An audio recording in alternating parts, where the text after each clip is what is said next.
വീട്ടിൽ നിന്ന് ഇറങ്ങുമ്പോൾ ഇടതുകാല് വെച്ച് ആ കുട്ടിയെ ശീലിപ്പിക്കണം.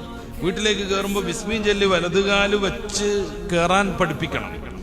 ഭക്ഷണം കഴിക്കുന്ന സമയത്ത് ബിസ്മി ചൊല്ലാൻ, അത് കഴിഞ്ഞ ഉടനെ അൽഹംദുലില്ല പറയാൻ. ചില കുട്ടികളെ കൊണ്ടാൽ നമുക്ക് കൗതുകം തോന്നും. ഇവിടെ എൻ്റെ വീട്ടിലേക്ക് 2 കുട്ടികളും അവരുടെ ഉമ്മയും എൻ്റെ ഒരു ബന്ധുവാവുന്ന സഹോദരനൊക്കെ വന്നിട്ടുണ്ടായിരുന്നു. അപ്പം എൻ്റെ വീടകത്തുള്ള ചില ആളുകൾ പറയണം, ആ കുട്ടികൾക്ക് ഭക്ഷണം കൊടുത്ത, വെള്ളം കൊടുത്ത, അങ്ങനെ ആ ഗ്ലാസ്സുമായിട്ട് അങ്ങനെ പോയിട്ട് എവിടെയെങ്കിലും ഇരുന്നാണ് അവർ കുടിക്കുന്നത്. ചെറിയ കുട്ടികളാണ്.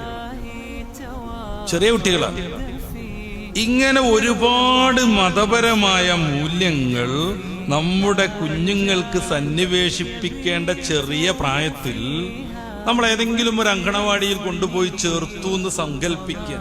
അവിടുത്തെ ടീച്ചറുടെ ആറ്റിറ്റ്യൂഡ് അനുസരിച്ച് കുട്ടി വളർന്നു വരുള്ളൂ. ആ ടീച്ചറുടെ മൈൻഡ് എന്താണ്, അതിലൂടെ അങ്ങനെ വലുതാകും. ആ ടീച്ചർക്ക് ഓർമ്മയിലുള്ളത് സിനിമ പാട്ടുകളാണ്.